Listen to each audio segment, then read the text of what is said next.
من الشيطان الرجيم بسم الله الرحمن الرحيم الحمد لله رب العالمين والصلاة والسلام على رسوله الكريم وعلى آله وصحبه أجمعين قال رب اشرح لي صدري ويسر لي أمري واحلل عقدة من لساني يفقهوا قولي ولا حول ولا قوة إلا بالله العلي العظيم.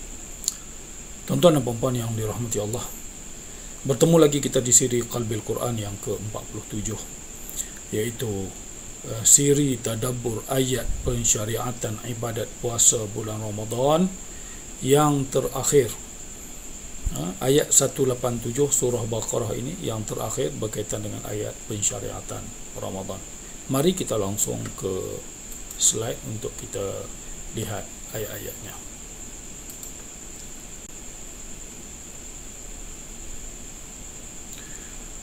A'udzu billahi minasyaitonir rajim. Ayatnya panjang. Uhilla lakum lailatas siyamir rafasu ila nisaikum hunna libasun lakum wa antum libasun lahun.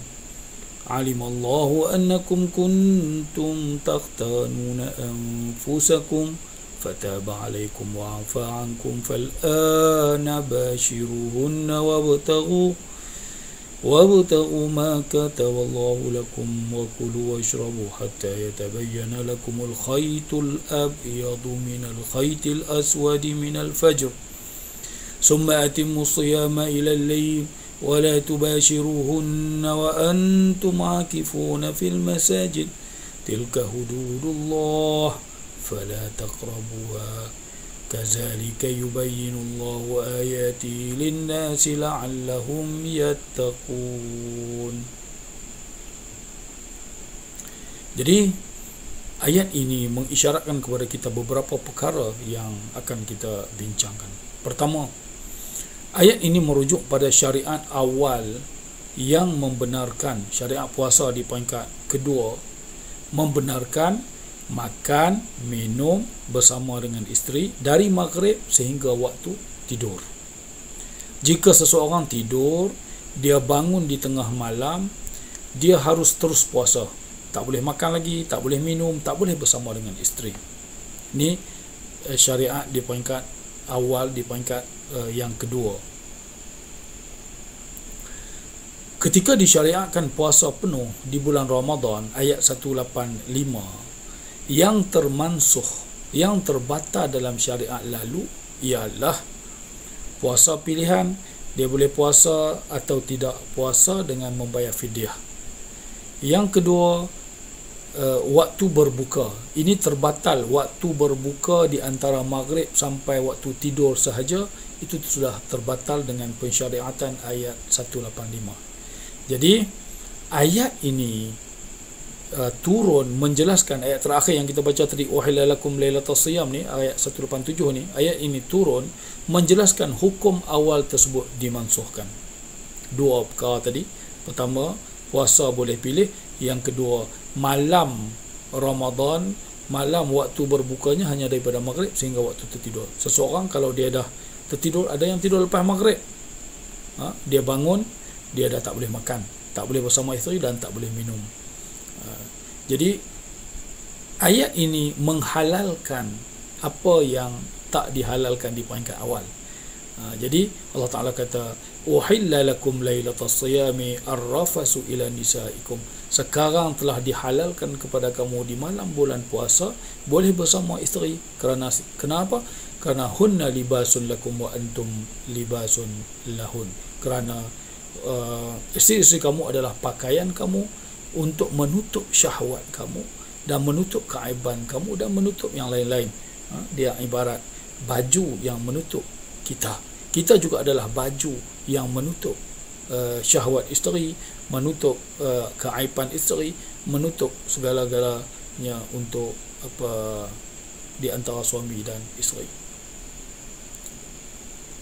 5. Allah Ta'ala mengetahui kamu mengkhianati diri kamu kerana ingin melampiaskan nafsu. Allah dalam ayat tadi itu, alimallahu annakum kuntum takhtanuna anfusakum. Allah Ta'ala amat mengetahui bahawa ketika disyariatkan seperti itu, ini berlaku kepada Sayyidina Umar, dia pulang lepas solat Isya, isterinya sudah tidur. Dia kejut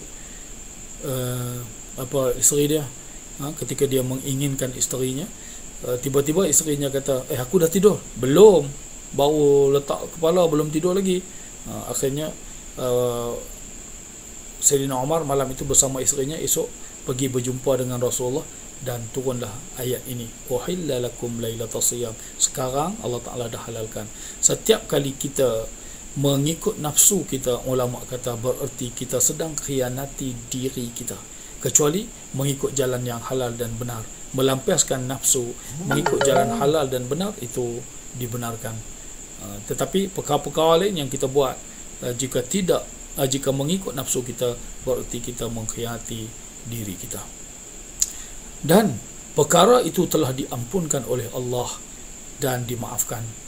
Allah kata, fataba alaikum, Allah Ta'ala dah ampunkan, wa'afa ankum, benda yang dah lepas Allah Ta'ala dah ampunkan. Makna dia kesilapan para sahabat ketika dalam melaksanakan syariat puasa yang lepas itu diampunkan. Sekarang boleh kamu bersama dengan isteri-isteri dan carilah kebaikan-kebaikan yang ditulis untukmu. Makna dia melalui hubungan dengan isteri dapat mawaddah, warahmah, dapat anak, dapat apa semua tu. Fal'ana bashiruhun, sekarang boleh kamu dekati isteri kamu, wabtagu ma kataballahu lakum, carilah kebaikan yang Allah Ta'ala tulis di antara hubungan kamu berdua. 8. Makan dan minumlah sehingga masuk waktu fajar. Kalau sebelum ini makan dan minum hanya sebelum tidur, daripada waktu berbuka sampai sebelum tidur, sekarang dah boleh makan dan minumlah sehingga waktu fajar. Jadi Allah Ta'ala menerangkan, menjelaskan bahawa syariat yang sebelum ini dimansuhkan dengan ayat ini.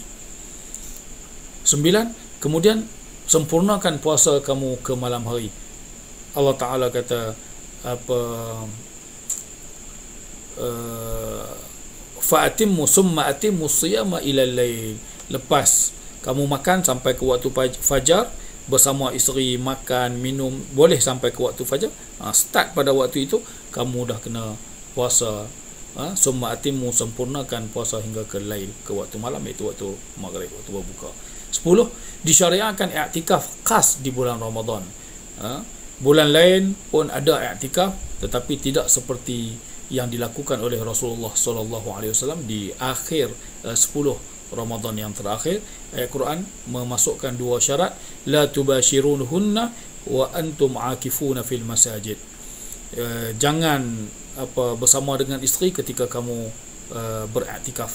Artinya iktikaf di dalam masjid, kalau ikut sunnah yang Rasulullah buat 10 hari, boleh keluar dalam waktu-waktu tersebut untuk qada hajat, tukar baju, cari makan, kemudian balik ke masjid. Ketika kamu keluar itu, ulama kata kita masih dapat pahala, dengan syarat kita masih dapat pahala i'tikaf tadi waktu kita keluar qada hajat tu, kecuali ketika bersama dengan isteri. Kamu membatalkan i'tikaf kamu, kena niat balik, masuk balik, pahala tadi tidak bersambung lagi. Kita mula baru. Ni antaranya. Jadi jangan mubasyarah dengan isteri, dan i'tikafnya kena di masjid, bukan di surau atau tempat-tempat yang lain. 11. Al-i'tikaf maksudnya menetapkan diri di dalam masjid dengan tujuan mendekatkan diri kepada Allah. Syarat-syaratnya harus mumayyiz, berakal, suci dari junub, haid dan nifas. Hukumnya sunat muakkadah, seperti yang dikatakan oleh Imam Nawawi di dalam kitabnya Rawdah At-Talibin, ikut mazhab Asy-Syafi'i. Aisyah meriwayatkan hadis riwayat Imam Muslim, an Aisyah kana Nabi sallallahu alaihi wasallam ya'takif al-ashr al-awakhir min Ramadan. Aisyah kata Nabi i'tikaf 10 yang terakhir daripada bulan Ramadan, hatta tawaffahu Allah azza wa jalla, sehinggalah beliau diwafatkan oleh Allah. Summa i'takafa azwajuhu min ba'dih, kemudian isteri-isterinya meneruskan i'tikaf setelah Nabi SAW. Jadi sama-samalah kita luangkan masa di 10 terakhir Ramadan untuk beriktikaf, mendekatkan diri dengan Allah Subhanahu wa taala, banyak berzikir dan bermuhasabah diri. Dan penutup ayat pensyariatan puasa ini Allah Ta'ala kata, tilka hududullahi fala taqrabuha kazalika yubayyinullahu ayati linnasi la'allahum yattaqun. Inilah syariat Allah, tilka hududullah, inilah syariat Allah. Makna dia Allah Ta'ala jika memberi syariat, dia memberi penjelasan seperti ini. Jangan dekati larangannya, fala taqrabuha, sempadan yang Allah Ta'ala letak, jangan kamu dekatinya.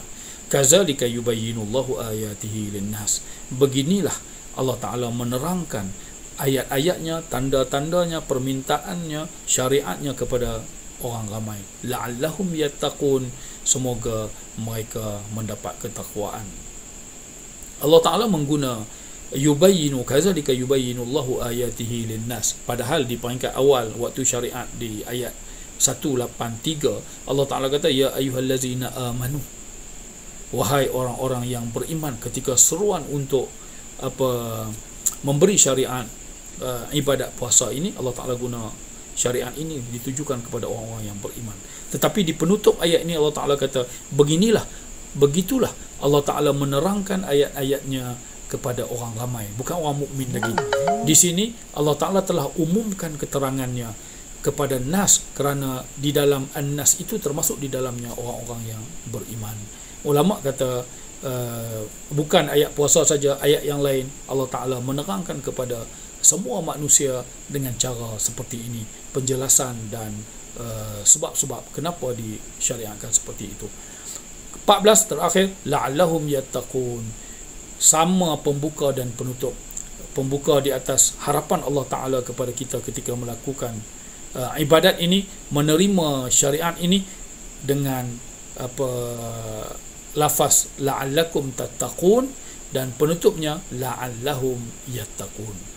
Jadi harapan tertinggi Allah Subhanahu wa taala dalam pensyariatan ibadat puasa ini untuk kita mendapat ataupun mencapai darjat takwa. Jadi semoga kita dapat manfaatkan bulan Ramadan yang penuh barakah ini yang akan datang kepada kita esok dan atau lusa. Semoga Allah Ta'ala bantu kita, beri kita kekuatan, beri kita kesempatan untuk mengecapi, mengambil seluruh anugerah yang Allah Ta'ala beri di dalam bulan Ramadan ini. Semoga Allah Ta'ala bantu kita untuk mencapai takwa yang diharapkan. Sehingga bertemu lagi di Qalbil Quran yang seterusnya. Aqulu qawli hadza wa astaghfirullahal azim li wa lakum. Wassalamualaikum warahmatullahi taala wabarakatuh.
Saudara, saudari, tuan-tuan dan puan-puan sekalian, sebagaimana kita maklumi, Wadah telah pun melancarkan tabung pengembangan Anjung Rahmat. Tujuan tabung ini adalah untuk membeli tanah di bersebelahan dengan komplek Anjung Rahmat yang ada sekarang di Sungai Merak, iaitu